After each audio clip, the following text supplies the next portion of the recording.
Olá, pessoal, como é que vocês estão? Espero que vocês estejam todos muito bem.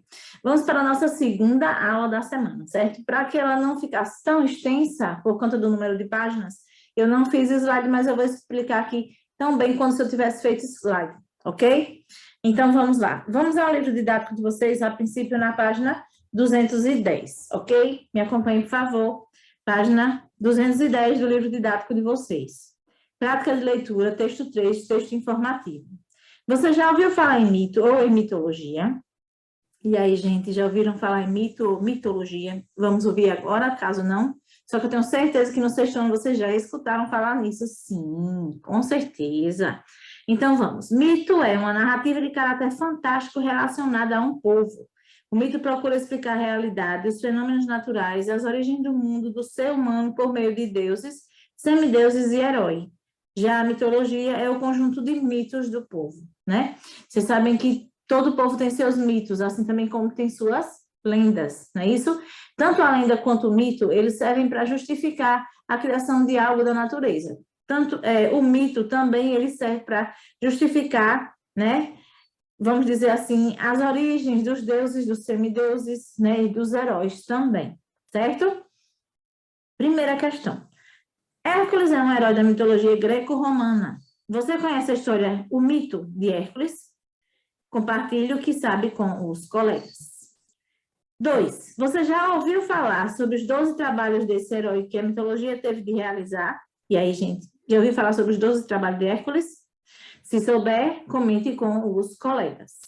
Agora, você e seus colegas podem saber mais sobre os 12 trabalhos de Hércules com a leitura do texto a seguir. Vamos lê-lo juntos? Vamos lá. Quais foram os 12 trabalhos de Hércules? Foram tarefas que só podiam ser realizadas por alguém com força sobre-humana, como enfrentar uma serpente de várias cabeças. Na mitologia greco-romana, Hércules era filho de uma mortal com Zeus, o chefe dos deuses. Seu nascimento provocou a ira de Hera, a esposa oficial de Zeus, que mandou 2 serpentes matarem o recém-nascido. Este, porém, sem grande esforço, estrangulou as cobras, mostrando desde cedo possuir uma força descomunal. Hércules cresceu, mas Hera continuou a persegui-lo e usou seus poderes para provocar um acesso de loucura no herói, que acabou matando a própria esposa e os filhos. Quando Hércules recuperou a razão, procurou o oráculo de Delfos, o mais famoso templo de consulta às divindades gregas, para buscar orientações sobre como enfrentar a tragédia. O oráculo mandou-o se entregar à servidão de Euristeus. A Euristeus, rei da cidade de Micenas, que ordenou a realização das 12 famosas tarefas. Os 12 trabalhos foram realizados para que Hércules se redimisse das mortes que cometeu e também para levá-lo à condição divina ao fim de sua jornada. Diz a historiadora Renata Boleboni, da Universidade Estadual de Campinas, Unicamp. Após o último trabalho, Hércules se casou com uma mulher chamada Dejanira. Numa viagem, o centauro Nessus tentou atacá-la e o herói o matou. Entretanto, antes de morrer e disposto a se vingar, Nessus disse a Dejanira que seu sangue era um elixir de amor e a aconselhou a aguardar um pouco caso o marido deixasse de amá-la. Quando, de fato, Hércules se apaixonou por outra mulher, Dejanira mandou-lhe um manto com gotas de sangue de Nessus. Ao vesti-lo, o herói sentiu o veneno e percebeu que ia morrer. Segundo a mitologia, seu corpo humano foi queimado numa pira, mas sua essência ascendeu ao Olimpo, a morada dos deuses. Apesar de tudo ser um mito,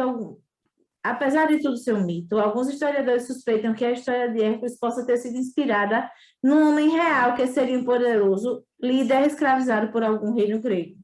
Tarefas colossais. Herói enfrentou vários monstros e teve de limpar um gigantesco estábulo. Leão de Demeia, primeira tarefa. Um leão gigantesco, quase invulnerável, devastava a região de Nemeia, próxima à cidade de Micenas. Hércules tentou matá-lo com sua clava e seu arco, sem sucesso. Então, encurralou o animal e o estrangulou até a morte. Realizando o primeiro trabalho, o herói tirou a pele do leão e passou a usá-la como manto. 2. Ira de Lerna. Na cidade de Lerna vivia uma enorme serpente com 9 cabeças, para uma delas imortal. Hércules decepou as 8 cabeças e Lolau, seu sobrinho, queimou as feridas para elas não nascerem mais. A cabeça imortal foi enterrada num buraco fundo. Ao molhar suas flechas de sangue da hidra, o herói as tornou venenosas. 3. Javali de Erimanto. Um javali aterrorizava a vizinhança do Monte Erimanto, no noroeste da Arcádia. Enorme e feroz, ele matava quem cruzasse seu caminho. A tarefa era capturá-lo vivo. O animal foi cercado e, quando se cansou, foi dominado por Hércules. 4. Costa Serineia. O Monte Serineu, também próximo à região Arcádia, havia uma coroa, uma corça com chifres de ouro e pés de bronze. Ela era muito veloz e tinha de ser capturada viva. Hércules a perseguiu por um ano até os confins do mundo conhecido. Finalmente a capturou durante a travessia de um rio. 5. Aves do Estínfale. Num bosque às margens do lago Estínfale, no norte da Arcádia, escondiam-se aves que, além de devorar as colheitas da região, também atacavam os homens.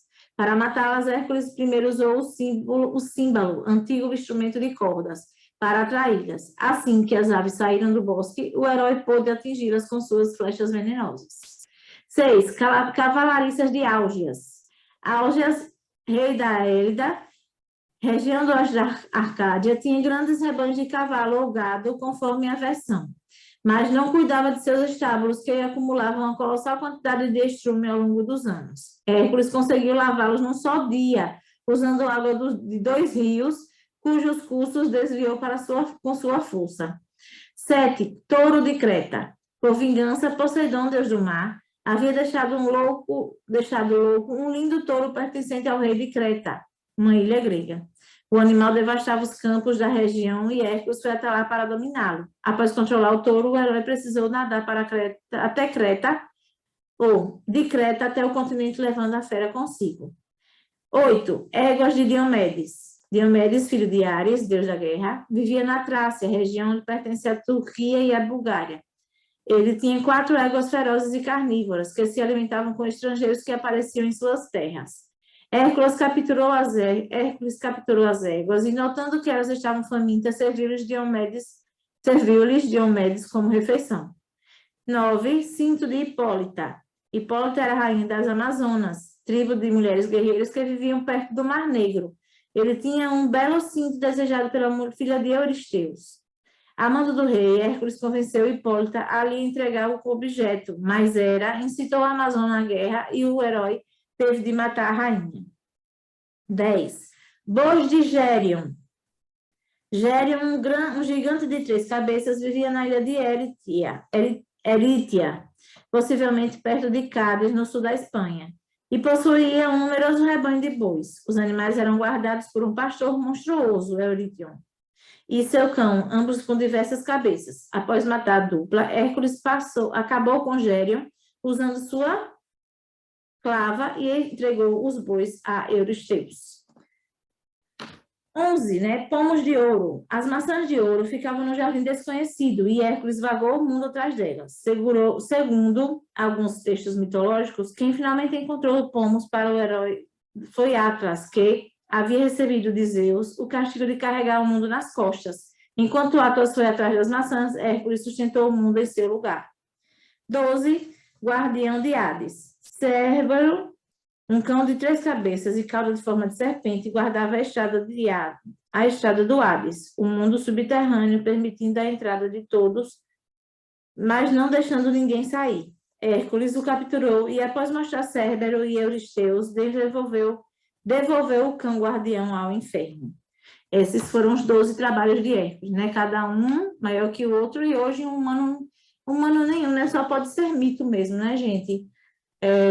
Humano nenhum tem capacidade de fazer uma coisa dessa. Só que Hércules era semideus, segundo o mito dele, Agora, nós vamos para as páginas 214 e 215, certo?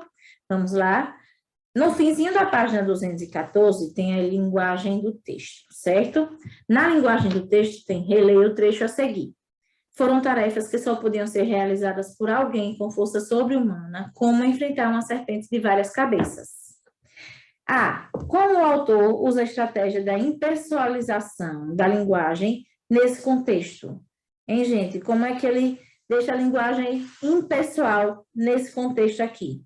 Como é que ele faz?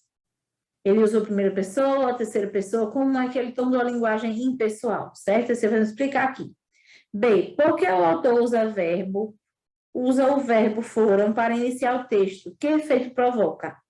Tem aqui, né? Foram tarefas que só podiam ser realizadas, aí por que ele usa o verbo foram para iniciar o texto? Que efeito provoca, né? Gente, vejam aí e respondam direitinho, certo? Vejam como é que pode,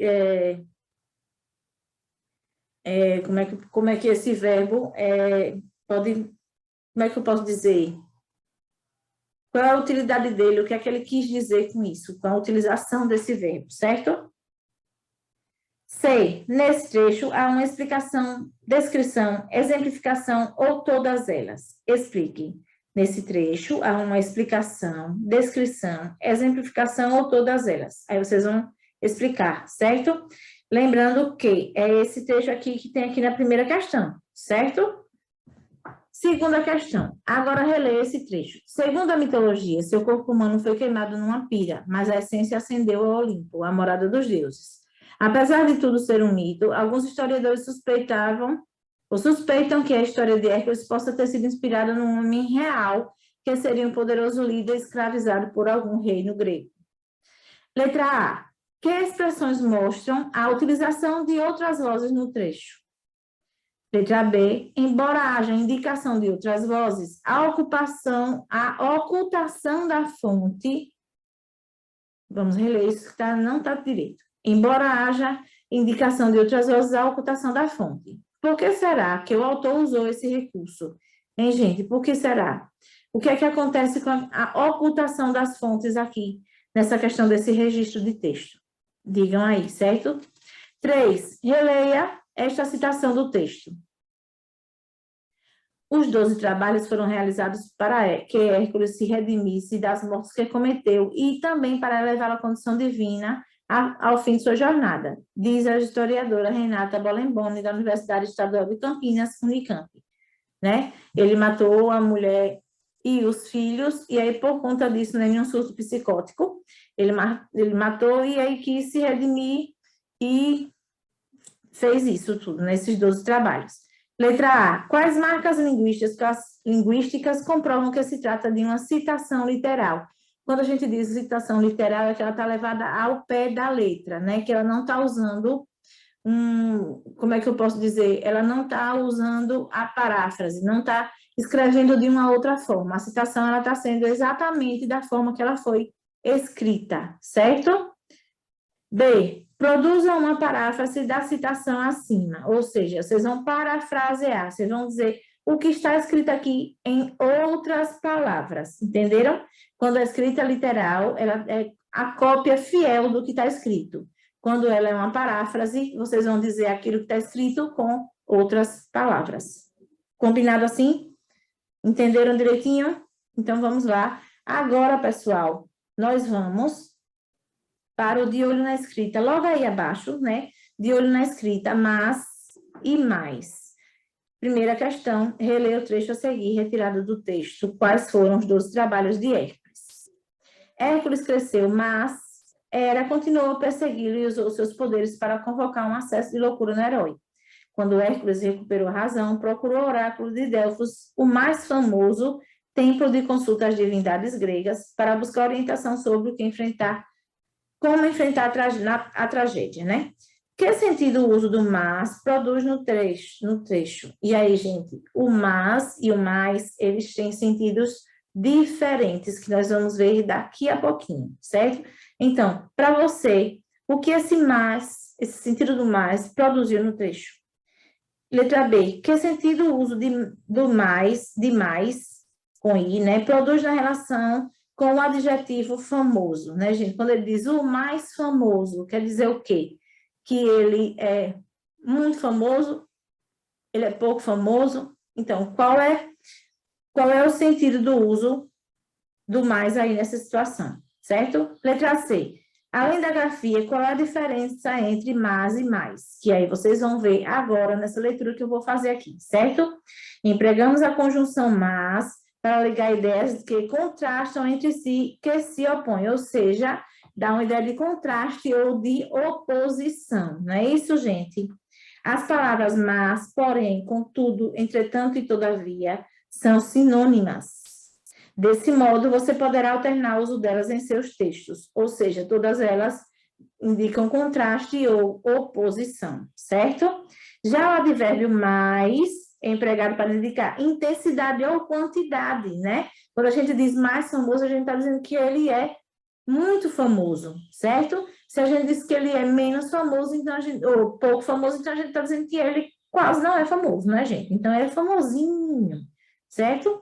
Quando a gente diz mais famoso, então ele é muito famoso, então ele deu intensidade, né, à frase, ele provocou intensidade. Veja, os alienígenas estavam cada vez mais próximos de nós, intensidade. Eles queriam realizar mais experiências no planeta Terra, quantidade, né?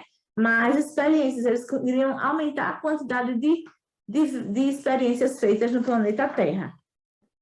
Na segunda questão, na página 216, explica o sentido de mas e mais nas orações coletadas dos textos estudados no capítulo. Lembrando que mas, sem o i, ele significa contraste ou oposição. E já mais, né, o advérbio, ele significa o quê? Intensidade ou quantidade, certo? Letra A. Estava quase decidido por discórdia que das três era a mais popular. Olha, que das três era a mais com i popular. Então, o que é que acontece aí? Né, gente? É quantidade ou intensidade. Veja aí, certo? Letra B. A riqueza vem, mas a riqueza vai, pensou ela. Lembrem-se que mas, né? Mas significa o que, gente? Contraste, né? Ou oposição, certo?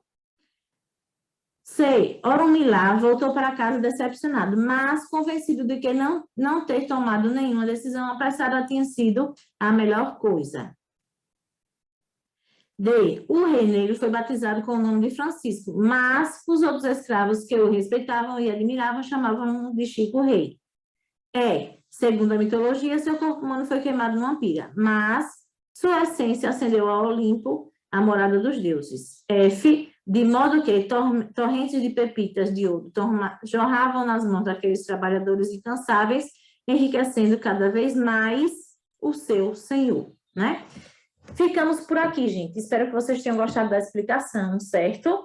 Espero que eu tenha explicado, que vocês tenham entendido tudo direitinho. Caso não, vocês voltem aí na aula de vocês. Eu creio que dá para entender, sim. Caso não entendam de primeira, voltem, revejam a aula. Caso contrário, podem também perguntar ao professor de vocês, certo? Que eles estão sempre dispostos a tirar suas dúvidas, ok? E, né? Vamos terminando por aqui a nossa segunda aula da semana. Ok, galerinha? Então, lembrando, né? Curtam o vídeo, comentem, certo? A gente precisa disso. A gente precisa que vocês digam o que é que vocês estão achando do vídeo, certo? E máscara no rosto, álcool na mão, ok? Um abraço apertado, um beijo no coração e até a próxima. Com fé em Deus.